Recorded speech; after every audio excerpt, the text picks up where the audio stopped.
Good afternoon my dear students of class 12। कैसे हैं आप सभी? आशा करता हूँ आप सभी अच्छे हैं। आज मैं इंडियन इकोनॉमिक्स की वीडियो लेकर आया हूँ। जिन्होंने हमारे प्रीवियस वीडियोस नहीं देखी है वो हमारे प्लेलिस्ट में जाके प्रीवियस वीडियोस देख सकते हैं।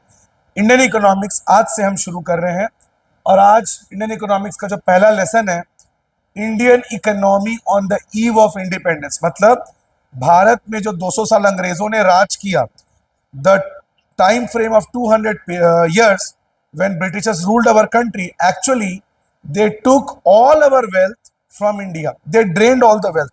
And in this chapter, we will discuss all those incidents, how they totally destroyed our self-sufficient economy and converted our economy into tatters. We will see that. हम यही सीखेंगे, ये समझेंगे कैसे अंग्रेजों ने हमारी इकोनॉमी को पूरी तरह से डिस्ट्रॉय कर दिया।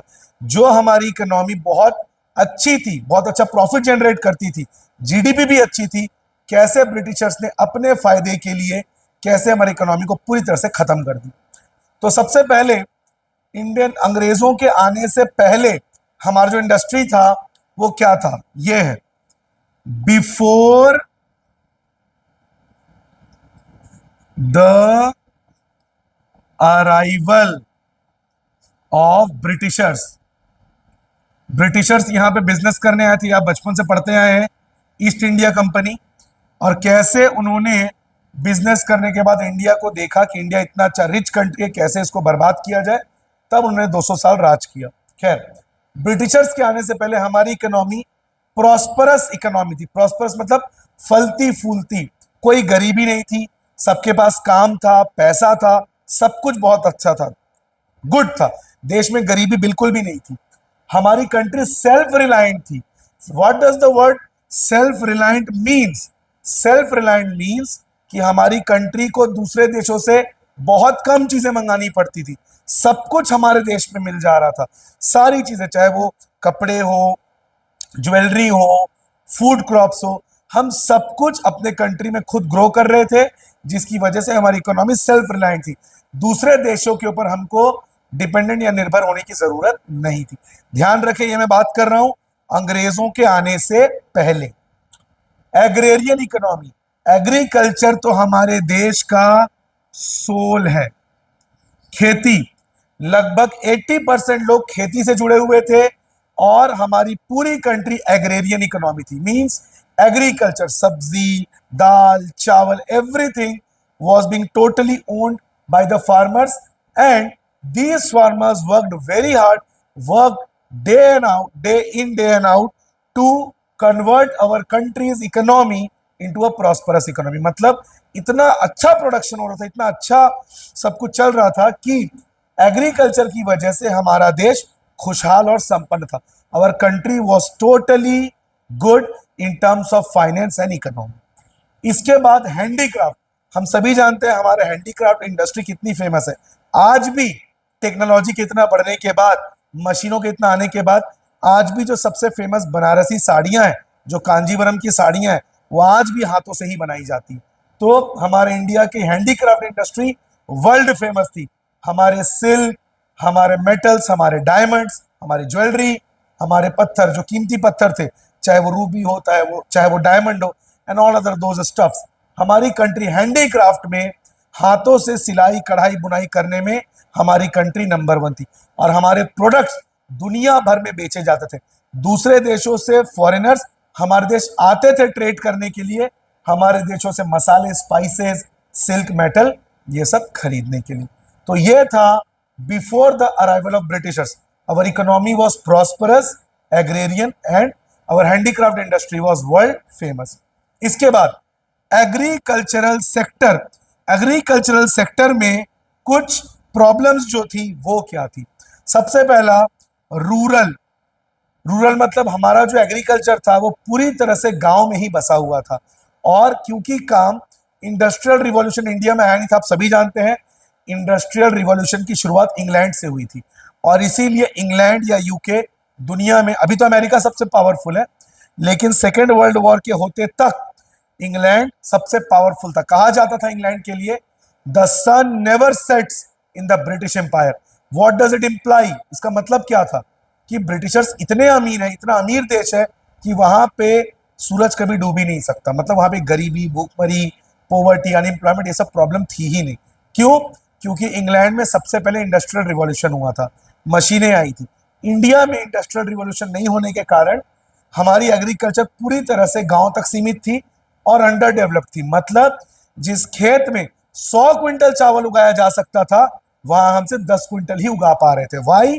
बिकॉज हमारे यहाँ काम मैनुअली होता था, हाथों से होता था, मशीनों से हमारे यहाँ काम नहीं होता था। तो ये पहला प्रॉब्लम। दूसरा, भारत के ज्यादातर लोग गांव में रहते थे, विलेजेस में, और ये पूरी तरह से विलेज स्टाइल से ही एकस्टम थे, विलेजेस में ही ये पूरी तरह से बसे हुए थे, जिसकी वजह से शहरों में प्रॉपर डेवलपमेंट नहीं हो पा रहा था। And third, not self sufficient in food and raw materials.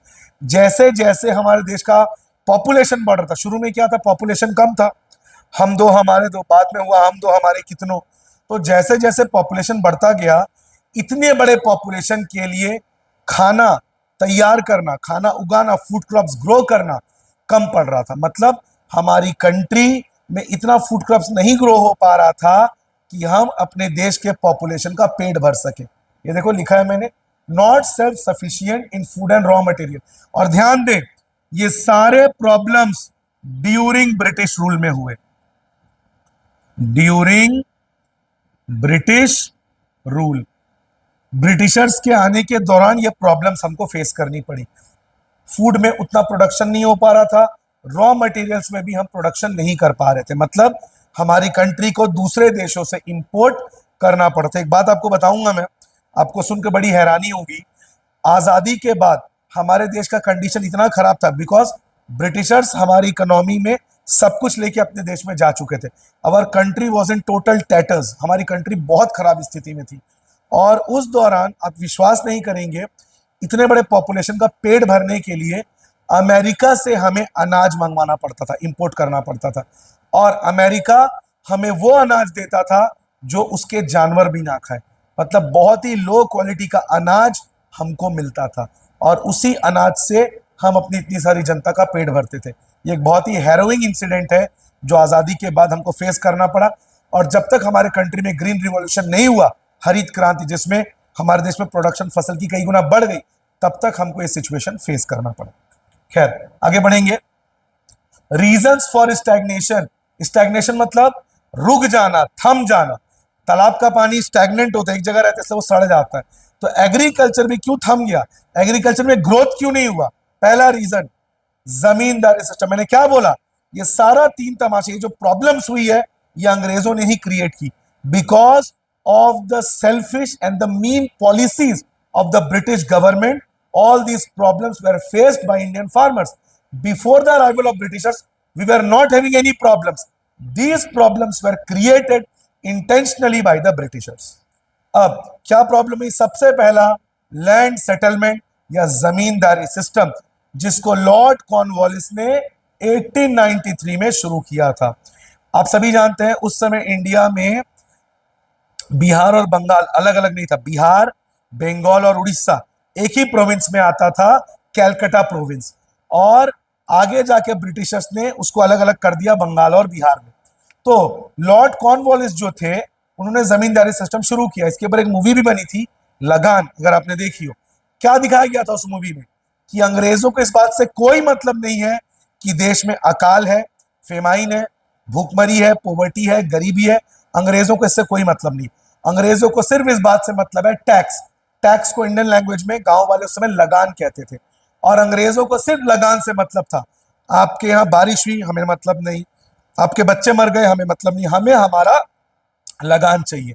तो अंग्रेजों ने जमींदारों को, मेरे दादाजी जो कि खुद एक जमींदार रह चुके हैं, तो मैं इस चीज को अच्छे से समझता हूं, मुझे दादाजी ने भी बताया था।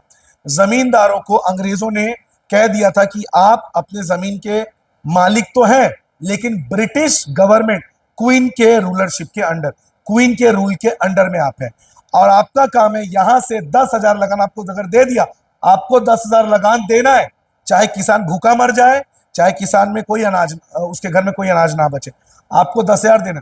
अब जमींदार मरता क्या ना करता, उसने गांव वालों पे जोर डाला, मुझे महीने में 10,000 लगान चाहिए।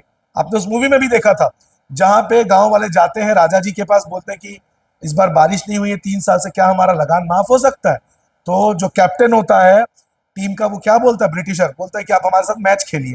खैर वो तो फिक्शनल स्टोरी था, लेकिन रियलिटी में क्या बोला गया कि हम आपसे 3 गुना लगान लेंगे। मतलब बारिश हो, सॉरी बारिश ना हो, क्योंकि उस समय इंडिया में डैम्स तो बने नहीं थे, पूरे किसान मानसून पर डिपेंड थे। अच्छी बारिश हुई फसल होगी, नहीं हुई फसल बर्बाद। तो किसानों को बहुत प्रेशर था कि कुछ भी हो जाए उन्हें लगान देना पड़ेगा, और इस वजह से बहुत सारे लोगों ने खेती किसानी छोड़ दी। तो ये पहला प्रॉब्लम था, लैंड सेटलमेंट सिस्टम। इसी को रियोटवारी या परमानेंट सेटलमेंट सिस्टम भी कहते थे। कमर्शियलाइजेशन ऑफ एग्रीकल्चर, जो किसान अपना घर चलाने के लिए चावल, दाल, सब्जी ये सब उगा रहा था, अब ब्रिटिशर ने उनसे कहा बंद करो ये उगाना और कैश क्रॉप्स उगाओ। देखो मैंने यहां पे लिखा है shifting from food crops to cash crops, मतलब दाल, चावल, अनाज उगाना बंद करो, कॉफी, रबर, अफीम, अफीम जो एक तरह का ड्रग होता है, और इंडिगो जो इंडिगो जो कलर करने के लिए, कपड़ों को ब्लीच करने के लिए इस्तेमाल किया जाता था, और ओपियम यानी अफीम, इसको ब्रिटिशर्स फॉरेन मार्केट में बेच के बहुत पैसा कमाते थे। तो ब्रिटिशर्स ने इंडियन फार्मर्स को प्रेशराइज किया कि दाल, चावल जो सीरियल क्रॉप्स है इसको ग्रो करना बंद करें, और ओपियम, अफीम, गांजा, ये आपका इंडिगो जो कपड़े ब्लीच करने के लिए इस्तेमाल किया जाता है, इन सबको उगाइए, और उसका जो प्रॉफिट होगा वो ब्रिटिशर उगाएंगे, ब्रिटिशर यूज करेंगे, पूरा प्रॉफिट ले लेंगे। मान लीजिए 100 रुपए प्रॉफिट है, 95 रुपीज ब्रिटिशर ने रख लिया, 5 रुपए इंडियन फार्मर को दिया, जिसने अपना खून पसीना लगा के वो क्रॉप्स उगाए। एक तो आप उनसे अनाज उगाने से मना कर रहे हो, जिसको उगा के अपने बच्चों का पेट पालते थे। दूसरा, आप उनसे जो चीज उगाने बोल रहे हो, आप उनके लिए उनको बहुत मीगर, बहुत कम पैसा दे रहे हो, अपने परिवार का पेट कैसे पालेगा? ये था दूसरा रीजन, कमर्शियलाइजेशन। तीसरा, लो लेवल ऑफ प्रोडक्टिविटी। मैंने आपको पहले ही बताया इंडिया में इंडस्ट्रियल रिवॉल्यूशन नहीं हुआ था, और ब्रिटिशर सिर्फ अपने प्रॉफिट के बारे में सोचते थे, उनको फार्मर से, कंडीशन से कोई लेना देना नहीं था, जिस वजह से किसान मैनुअली प्रोड्यूस करते थे और से प्रोडक्शन कम था। And fourth, scarcity of investment. कोई भी खेती किसानी में पैसा नहीं डालना चाहता था, क्यों? सारा प्रॉफिट तो ब्रिटिशर लेके चले जाते थे, तो कि अगर पैसा लगाएगा भी तो उसको प्रॉफिट नहीं दिखेगा, तो फार्मिंग में, एग्रीकल्चरल सेक्टर में इन्वेस्टमेंट बिल्कुल भी नहीं था। अब आगे, now we will discuss about the poor condition of the industrial sector. अभी हमने डिस्कस किया एग्रीकल्चरल सेक्टर को कैसे डिस्ट्रॉय किया गया, हैंडीक्राफ्ट को कैसे डिस्ट्रॉय किया गया। अब हम देखेंगे इंडस्ट्रियल सेक्टर को ब्रिटिश रूल के दौरान कैसे डिस्ट्रॉय किया गया। सबसे पहला, डी इंडस्ट्रियलाइजेशन। इसके लिए ब्रिटिशर्स ने एक 2-फोल्ड स्ट्रेटजी बनाई थी, और वो स्ट्रेटजी ये थी कि इंडिया के जो रॉ मटेरियल्स हैं वो बहुत चीप कॉस्ट में लेकर भेजा जाए ब्रिटेन, और उससे जो गुड्स बने उसको बहुत ही हाई कॉस्ट में इंडियन मार्केट में बेचा जाए। अब समझिए इस चीज को, इंडिया से बहुत चीप कॉटन ले जाया गया, गुड क्वालिटी कॉटन इंडिया से ले जाया गया ब्रिटेन, और ब्रिटेन ले जाके उससे बहुत बढ़िया क्वालिटी की शर्ट बनाई गई, और उस शर्ट को बहुत महंगी प्राइस में इंडिया में ले जाके बेचा गया। तो बताइए, जिस फार्मर ने उस कॉटन को ग्रो किया उसको तो बहुत कम पैसे मिले, क्योंकि बहुत चीप प्राइस में उसको लिया ब्रिटिशर्स ने। जब वो ब्रिटेन के मशीन्स में, ब्रिटेन में मैनचेस्टर में सबसे पहले इंडस्ट्रियल रिवॉल्यूशन हुआ था, और मैनचेस्टर में बड़ी बड़ी मशीनों से बहुत ही गुड क्वालिटी के कॉटन के शर्ट्स बनाए जाने लगे, और वो शर्ट्स बहुत महंगी प्राइस में इंडिया में ले जाके बेचा गया, जिसका फायदा ब्रिटिश इंडस्ट्रीज को मिला। तो जिसने कॉटन उगाया उसको तो फायदा ही नहीं मिला। तो इस तरह की स्ट्रेटजी लगाकर इंडस्ट्रियल सेक्टर को बर्बाद किया गया। एक और बात, डिस्क्रिमिनेटरी टैरिफ पॉलिसी। ब्रिटिशर ने क्या किया, duty free export of raw material. मतलब मान लीजिए एक ब्रिटेन की कंपनी है, समझ लीजिए उस कंपनी का नाम है मोनालिसा लिमिटेड। अब मोनालिसा लिमिटेड इंडिया से बहुत अच्छी क्वालिटी का कॉटन ले रही है, और आप सभी जानते हैं इंपोर्ट एक्सपोर्ट में टैक्स लगता है, उसको ड्यूटी कहते हैं, लेकिन उसको ड्यूटी फ्री कर दिया गया ताकि मोनालिसा कंपनी जो ब्रिटेन की है उसको इंडिया का जो कॉटन है बहुत ही कम प्राइस में बिना टैक्स के मिल जाए, यह फायदा हुआ। उसी तरह जब वो लोग उससे शर्ट बना के वापस इंडिया में लाके बेच रहे हैं, उसको भी ड्यूटी फ्री कर दिया गया। देखिए, duty free import of final goods of British India, मतलब जो मोनालिसा लिमिटेड जो शर्ट बना के इंडिया भेज रही है, उसमें भी टैक्स फ्री कर दिया गया। तो इस तरीके से ब्रिटेन ने बहुत ही सस्ते दामों में इंडिया के गुड्स को अपने कंट्री में ले गए। और जानते हैं इस तरह की इकोनॉमी को क्या कहते हैं? इसको कहते हैं फीडर इकोनॉमी। फीडर इकोनॉमी का मतलब ब्रिटेन के इंडस्ट्रीज में इंडिया के रॉ मटेरियल्स यूज हो रहे हैं, तो इंडिया को Britain as a feeder economy use कर रहा था कि इंडिया से रॉ मटेरियल्स ले लेकर अपने फैक्ट्रीज में इस्तेमाल कर रहा था। और देखिए इंडिया के हैंडीक्राफ्ट को कैसे बर्बाद कर दिया।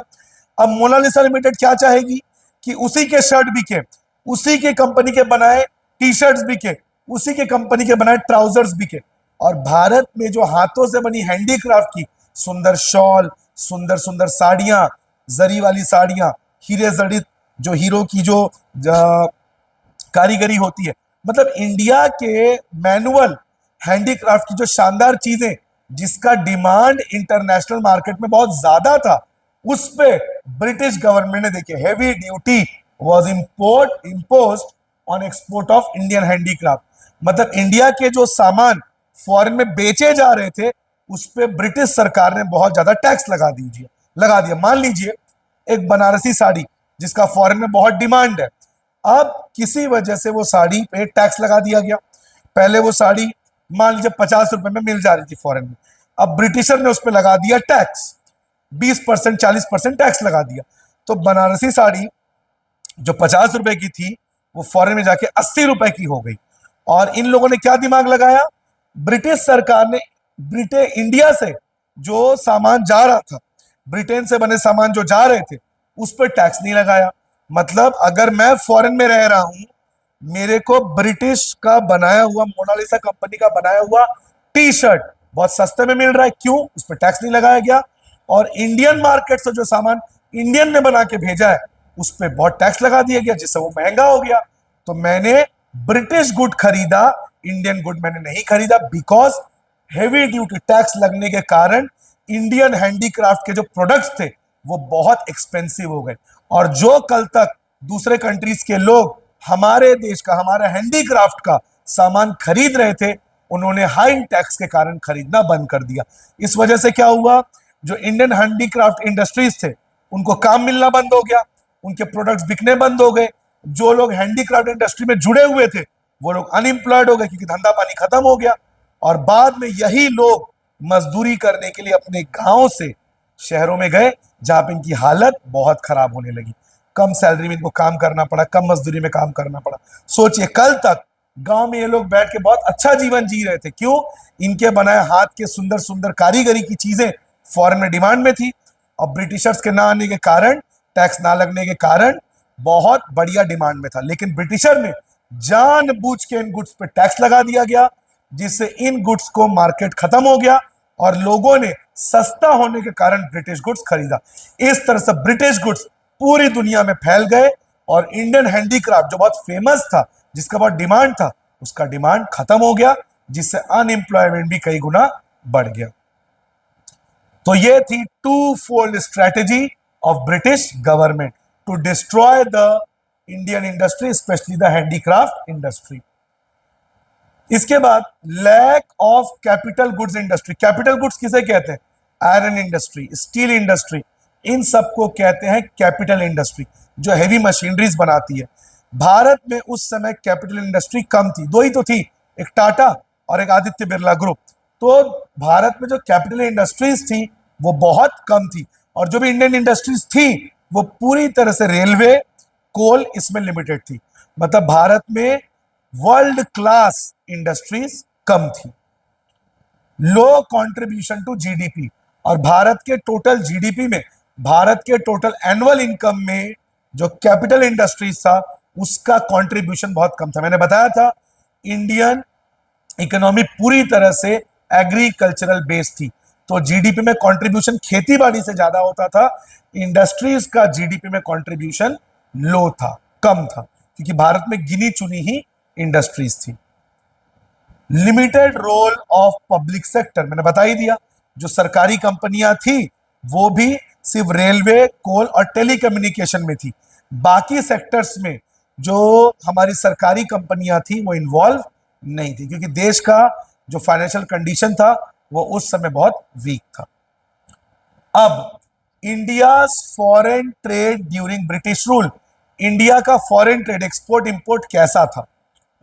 Exporter of primary goods and importer of finish goods. हम रॉ मटेरियल दुनिया को देते थे, जैसे मिल्क हो गया, शुगर केन हो गया, आपका कॉटन हो गया, सिल्क हो गया, है ना।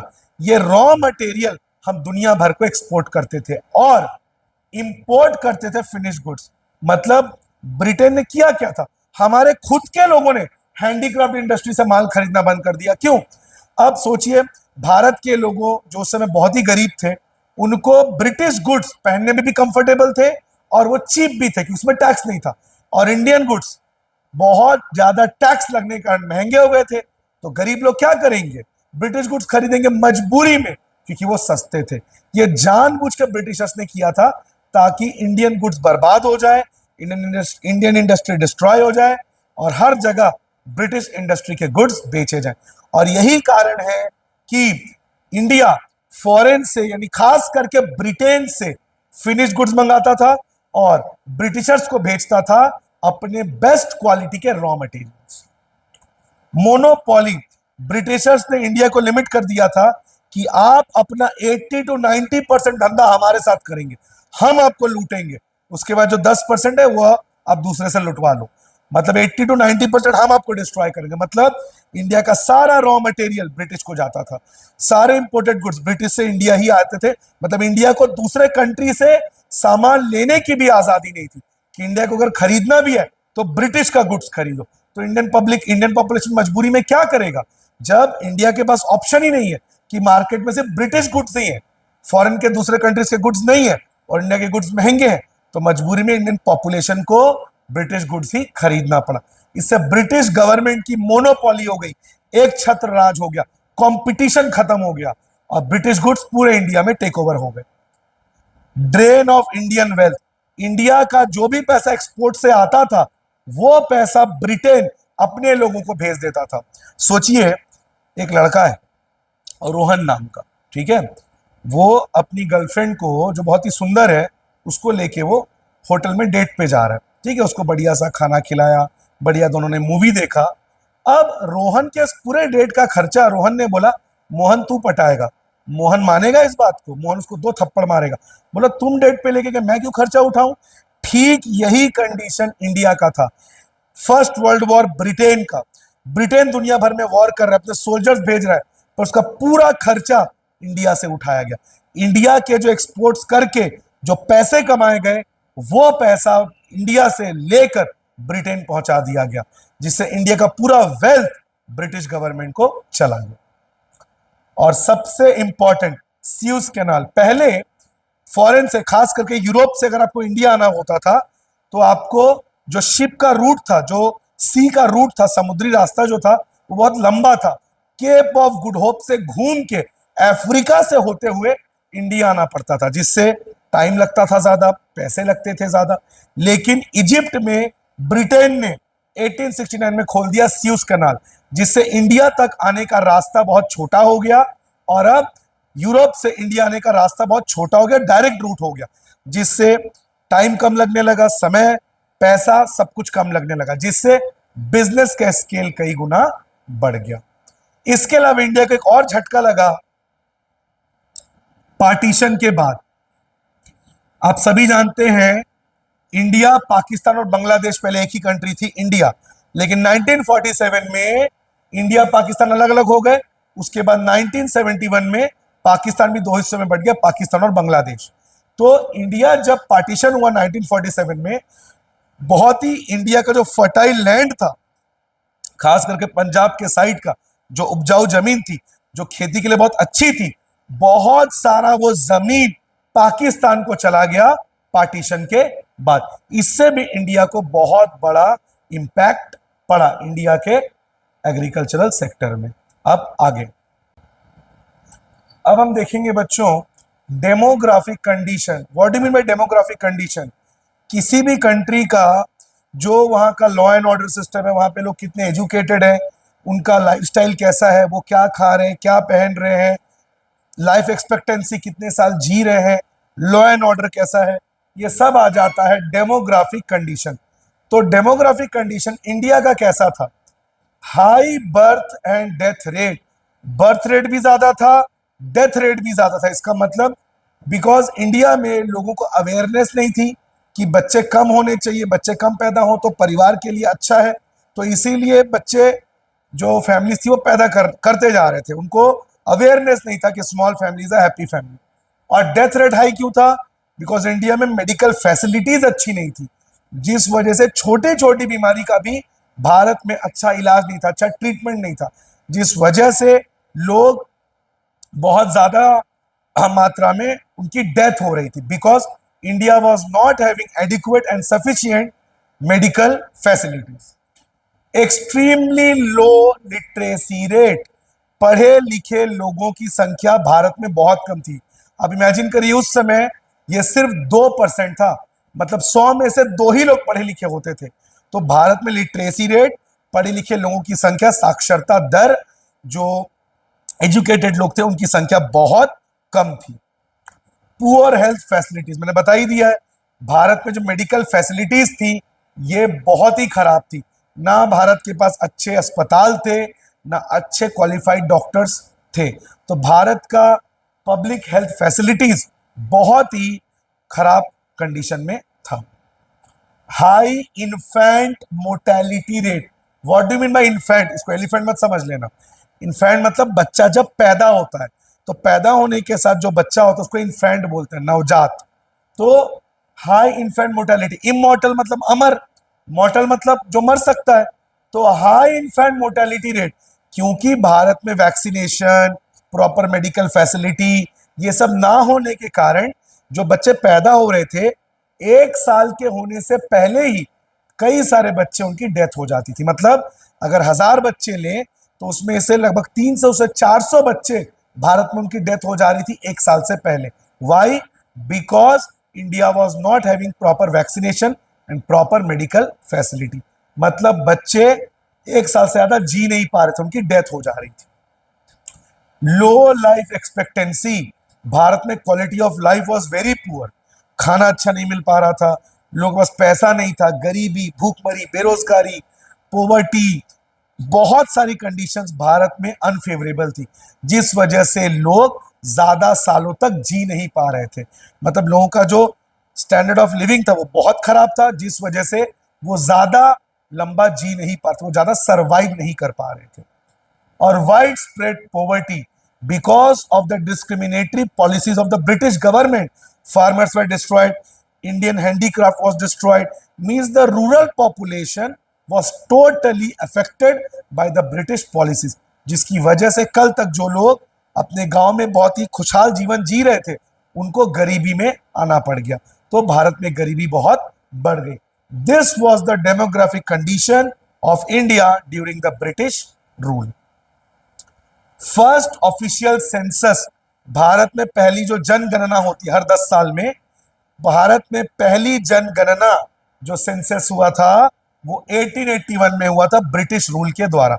उस समय India was govern by the Britishers. तो ब्रिटिश इंडिया में पहला सेंसस जो पॉपुलेशन काउंट किया जाता है वो पहली बार हुआ था 1881। 1921 को कहा जाता है ईयर ऑफ ग्रेट डिवाइड। जैसे ग्रेट डिवाइड क्या होता है? ग्रेट डिवाइड का मतलब एक ऐसा कल्चरल या सोशल इंपैक्ट जिसको हम कह सकते हैं उस एरा से पहले, उस एरा के बाद। जैसे अभी हम कह सकते हैं before corona, after corona. Because corona से पहले हमारी लाइफस्टाइल कुछ और थी, हम क्लीनिनेस को उतना इंपॉर्टेंस नहीं देते थे, फैमिलीज को उतना इंपॉर्टेंस नहीं देते थे, काम काम काम। लेकिन कोरोना के आने के बाद लोगों को समझ में आया फैमिलीज को टाइम देना इंपॉर्टेंट है, क्लीनिनेस कितना इंपॉर्टेंट है। मतलब कोरोना से पहले का एरा, कोरोना के बाद का एरा। ठीक उसी तरह 1921 इंडिया का सेकेंड स्टेज था डेमोग्राफिक चेंज का। मतलब 1921 के बाद पॉपुलेशन नेवर डिक्लाइंड आफ्टर 1921। इससे पहले क्या होता था?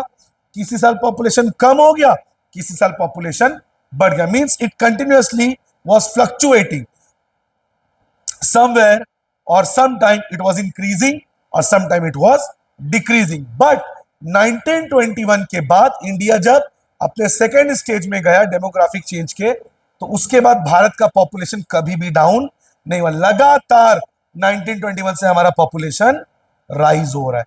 तो इसीलिए 1921 को कहते हैं the year of great divide. क्यों कहते हैं? बिकॉज 1921 के बाद इंडिया का पॉपुलेशन कभी भी कम नहीं हुआ, ये लगातार एस्केलेट हो रहा है, बढ़ रहा है। Infrastructure, what do you mean by infrastructure? Infrastructure means the facilities in a state, in a country. Roads कैसे हैं, रेलवेज कैसी हैं, कम्युनिकेशन, इंटरनेट फैसिलिटी। उस समय तो इंटरनेट नहीं था। अगर मैं अभी के इंफ्रास्ट्रक्चर की बात करूं, 24 घंटे बिजली है कि नहीं, अच्छी सड़कें हैं कि नहीं, इंटरनेट कनेक्शन है कि नहीं, स्कूल्स अच्छे हैं कि नहीं, बिजली 24 घंटे आ रही है कि नहीं, ये सब किस में आ जाएगा? इंफ्रास्ट्रक्चर। तो हम अभी डिस्कस करेंगे ब्रिटिश रूल के दौरान इंडिया का इंफ्रास्ट्रक्चर कैसा था। सबसे पहला रोड्स। ब्रिटिश गवर्नमेंट ने जो रोड्स बनाई थी वो सिर्फ इसलिए बनाई थी ताकि अपनी आर्मी को जल्दी से जल्दी एक जगह से दूसरे जगह पहुंचा सके, मोबिलाइज कर सके। क्यों?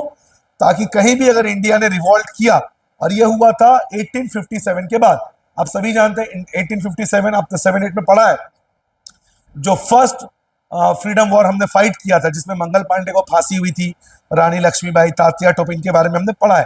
1857 में जो पहला रिवॉल्ट हुआ था, तब ब्रिटिशर्स को उस रिवॉल्ट को सप्रेस करने में, डिस्ट्रॉय करने में, क्रश करने में बहुत टाइम लग गया था। क्यों? उस समय भारत में उतनी अच्छी सड़कें नहीं थी, रेलवेज नहीं थे। तब ब्रिटिश गवर्नमेंट को समझ में आया, अगर हमें अपनी आर्मी को बहुत ही फास्ट एक जगह से दूसरे का ट्रांसपोर्ट करना है, मोबिलाइज करना है, तो अच्छी सड़कें, अच्छे नेटवर्क, रेलवेज का होना बहुत जरूरी है। तो रोड्स को क्यों बनाया गया?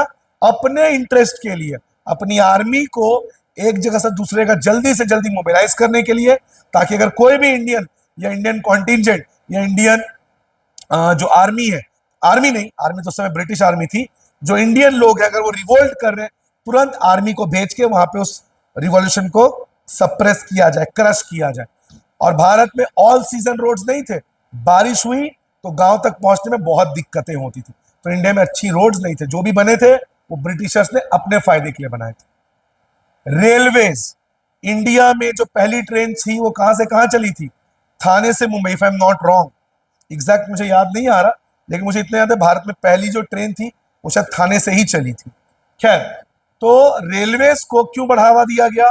रेलवेज को इसलिए बढ़ावा दिया गया ताकि जो ब्रिटिश गुड्स है उसको जल्दी से जल्दी रेलवेज ट्रांसपोर्ट कर सके, और खास करके जो इंडियन गुड्स है जिसको ब्रिटिशर्स अपने कंट्री भेजना चाहते थे। अब सी पोर्ट्स, उस समय प्लेन से ज्यादा ट्रैवलिंग नहीं होती थी, सी पोर्ट्स में होती थी। मतलब जो भी शिप्स आते थे, कार्गो शिप्स, जो सामान लेकर लाते ले जाते थे, वो कहीं कहीं पोर्ट्स थे। मुंबई का कांडला पोर्ट, विशाखापट्टनम पोर्ट। तो वहां तक सामान को जल्दी से जल्दी कैसे भेजे? रेलवे लाइंस बिछा के, जल्दी से जल्दी रेलवे ट्रैक्स बिछाए जाए, ताकि जो इंडियन गुड्स है उनको जल्दी से जल्दी पोर्ट्स में ले जाया जाए और वहां से अलग अलग कंट्रीज में ट्रांसपोर्ट कर दिया जाए। इसीलिए रेलवेज बने थे। मतलब रेलवेज भी इंडियंस के लिए नहीं, अपने इकोनॉमिक इंटरेस्ट को फुलफिल करने के लिए रेलवेज बनाए गए थे। Air and water transport, Bharat में प्लेन्स उस समय थे नहीं ज्यादा, और आप सभी जानते हैं एयर इंडिया को शुरू किसने किया था? JRD टाटा ने। आप सभी जानते हैं एयर इंडिया को वापस टाटा को बेच दिया गया। तो एयर इंडिया शुरू किया था JRD टाटा ने। भारत में एयरपोर्ट्स उस समय उतने ज्यादा नहीं थे, और वाटर ट्रांसपोर्ट सिस्टम भी भारत का अच्छा नहीं था। उड़ीसा में ब्रिटिशर्स ने एक इनलैंड सिस्टम शुरू किया था, लेकिन बहुत महंगा होने के कारण वो सक्सेस नहीं हो पाया, तो उसको बंद करना पड़ा। और कम्युनिकेशन, देखिए मैंने यहां पे लिखा है इलेक्ट्रिक टेलीग्राफ। टेलीग्राफ की खोज किसने की थी? मार्कोनी ने। तो मार्कोनी का जो इन्वेंशन था टेलीग्राफ, मार्कोनी जो इटली से बिलोंग करते थे, उसको इंट्रोड्यूस क्यों किया गया? लॉ एंड ऑर्डर, ताकि देश में शांति बनी रहे। कहीं भी कोई क्राइम कर रहा है, तुरंत टेलीग्राफ से वहां तक मैसेज जाए और आर्मी या पुलिस को वहां पे भेज दिया जाए। मतलब देश में शांति बनाए रखने के लिए, लॉ एंड ऑर्डर को मेंटेन करने के लिए, ब्रिटिश ऑफिसर्स की सिक्योरिटी को प्रोटेक्ट करने के लिए इलेक्ट्रिक टेलीग्राफ को इंडिया में इंट्रोड्यूस किया गया, भले ये थोड़ा एक्सपेंसिव था। तो ये देखिए वही चीज मैंने दोबारा लिखी है।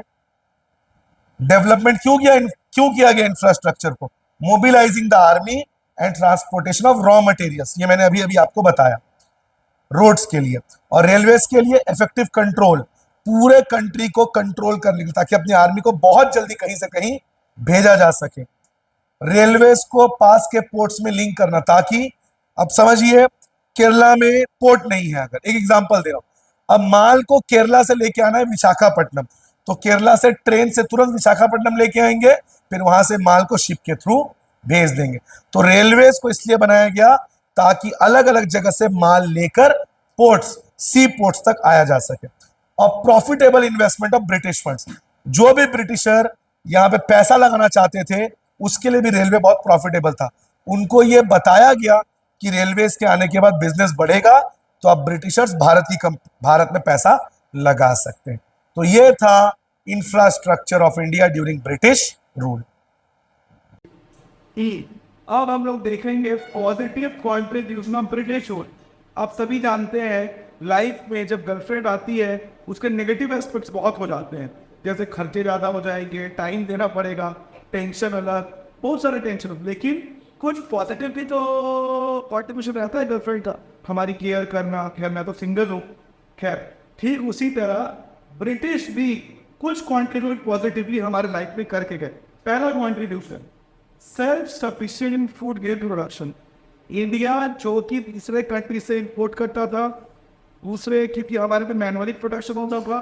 अंग्रेजों के आने के बाद इंडिया अपने यहाँ पे फूड प्रोडक्शन को बढ़ा लिया, मतलब ना सिर्फ हमने अपना पेट भरा बल्कि दूसरी कंट्रीज को भी एक्सपोर्ट किया। दूसरा बेटर नीड वाले अंग्रेजों ने जो रोड्स, जो रेलवे जो बनाए अपने फायदे के लिए बनाए, लेकिन इससे हमको भी फायदा मिला। आज भी ऐसे कितने सारे ब्रिज हैं जो अंग्रेजों के समय के बनाए हुए हैं, और railway is the heart, is the soul of our country. आज भी किसी गरीब को, किसी मिडिल क्लास को कहीं जाना हो तो वो सबसे पहले प्लेन नहीं, रेलवे के बारे में सोच पाए। तो रेलवे, रोड्स और इन्होंने अपने फायदे के लिए बनाया, और इसका बेनिफिट हमको भी मिलो। चेक ऑन फेमाइंस, कहीं भी भूखमरी है, सूखा पड़ा, तो ब्रिटिश गवर्नमेंट रेलवे की वजह से कुछ खाने पीने का सामान उस जगह जल्दी से जल्दी भेज सकते थे, क्योंकि railway is faster than road transportation. Shift monitoring, अंग्रेजों के आने से पहले हम लोग बार्टर सिस्टम रहे थे। बार्टर मतलब गुड्स के बदले गुड्स, लेकिन अंग्रेजों ने उस बार्टर सिस्टम को कन्वर्ट किया जिसमें मॉनिटरी सिस्टम में, मतलब मनी के फ्लो को मार्केट में बढ़ाया। तो इंडियन इकोनॉमी बार्टर सिस्टम से मॉनिटरी इकोनॉमी में शिफ्ट होने लगी, मतलब लोग अब गांव में पैसे का इस्तेमाल करने में। और एफएमपी एडमिनिस्ट्रेटिव सेटअप, जैसे आज जो चीजें आप सुनते हैं, कलेक्टर, पटवारी, बीडीओ, आप सब जानते हैं ये जो एडमिनिस्ट्रेटिव सेटअप है ये अंग्रेजों का दिया हुआ है। Collector, deputy collector, BDO, block divisional officer, educational officer, patwari, commissioner, ये जो हमारे देश को रूल करने के लिए अंग्रेजों ने जो सिस्टम डेवलप किया था, आज भी इंडिया में ये सिस्टम चल रहा है। आज भी कलेक्टर, डिप्टी कलेक्टर काम कर रहे हैं। तो ये एक सेटअप अंग्रेजों ने इंडिया को दिया। तो ये कुछ पॉजिटिव कंट्रीब्यूशन थे। एक और चीज आप खुद से ऐड कर सकते हैं, साइंटिफिक एजुकेशन। अंग्रेजों के आने से पहले हम लोग स्क्रिप्चर्स, रिलीजियस बुक्स ज्यादा पढ़ते थे, लेकिन अंग्रेजों के आने के बाद हमारा शिफ्ट साइंटिफिक एजुकेशन की ओर ज्यादा गया। तो ये कुछ पॉजिटिव कंट्रीब्यूशन थे ब्रिटिश रूल। और लास्ट इसको कंक्लूजन पे आप देख सकते हैं, colonial economy. What is by colony? जब कोई डेवलप कंट्री किसी बैकवर्ड कंट्री पे, बैकवर्ड तो नहीं कहूंगा मैं, किसी दूसरे कंट्री पे रूल करती है ताकि वहां के रॉ मटेरियल्स और वेल्थ को लेकर अपने देश का फायदा करे, उसे कहते हैं कॉलोनियल इकोनॉमी। जैसे इंडिया ब्रिटिशर्स के लिए कॉलोनी, ठीक उसी तरह दूसरे देशों में भी ब्रिटिशर्स ने रूल किया है। जिम्बाब्वे पे रूल किया है, वियतनाम पे, फ्रांस पे कई सालों तक रूल किया है। ये सब उनके लिए क्या थी? कॉलोनीज, मतलब यहाँ से वो अपने कंट्रीज के लिए बेटर रॉ मटेरियल्स लेकर जाते। Number 2, semi feudal economy.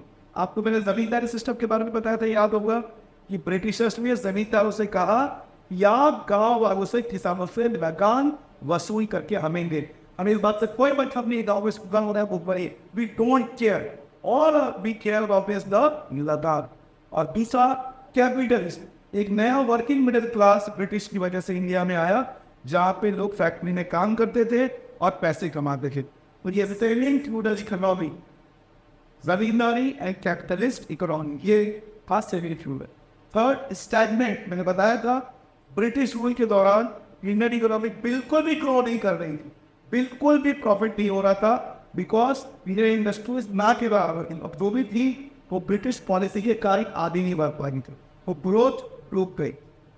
Backward, Indian economy पूरी तरह से बैकवर्ड थी, ग्रोथ भी नहीं हो रहा था, लॉसेस ज्यादा हो रहे थे, हैंडीक्राफ्ट इंडस्ट्री को पूरी तरह से ब्रिटिशर्स पे डिस्ट्रॉय कर। डेफिनेटेड इकोनॉमी का मतलब जब ब्रिटिशर्स इंडिया छोड़ के गए तो जो फैक्ट्रीज, जो इंडस्ट्रीज थी, उनकी मशीनें बहुत पुरानी हो चुकी थी, क्योंकि उस समय आपको पता है सेकेंड वर्ल्ड वॉर खत्म हुआ था 1939 से 1945 तक। वो जो सेकेंड वर्ल्ड वॉर चला, इसमें इंडियन इकोनॉमी बहुत प्रोडक्शन कर रही थी, क्यों? ताकि ब्रिटिशर्स को वॉर में फायदा मिल सके। तो जब ब्रिटिशर्स गए, मशीनें, फैक्ट्री सब पुरानी हो गई, डेप्लीट हो गई, और उसको रिप्लेस नहीं किया गया। मतलब जब ब्रिटिशर्स गए, इंडिया में पुरानी मशीनें, पुरानी फैक्ट्रीज मिली जो बहुत खराब कंडीशन में थी। और हैवल्यूटेड economy, acuted actually medical word है, जब डॉक्टर बॉडी से किसी पार्ट को काटते हैं उसको एप्यूटेट बोलते हैं। आप सभी जानते हैं इंडिया के भी दो हिस्सों में काट दिया गया था, बांट दिया गया था, इंडिया पाकिस्तान, जिसकी वजह से इंडिया का बहुत सारा फर्टाइल लैंड पाकिस्तान को चला गया, जिससे इंडिया के एग्रीकल्चरल को सेटअप बहुत नुकसान है। ये है एप्यूटेड इकोनॉमी। इसी तरह से चैप्टर 1 आपका फिनिश होता है। आशा करता हूँ मैं आपको मेरा पढ़ाने का स्टाइल और आपको चैप्टर बहुत अच्छे समझ में आया हो। हमारे चैनल को सब्सक्राइब करिए, नया चैनल है, आपके सपोर्ट की आपको जरूरत है। वीडियो को लाइक और शेयर करें, और पूरे 12th की तैयारी के दौरान स्टेट बोर्ड शिक्षा आपके साथ है।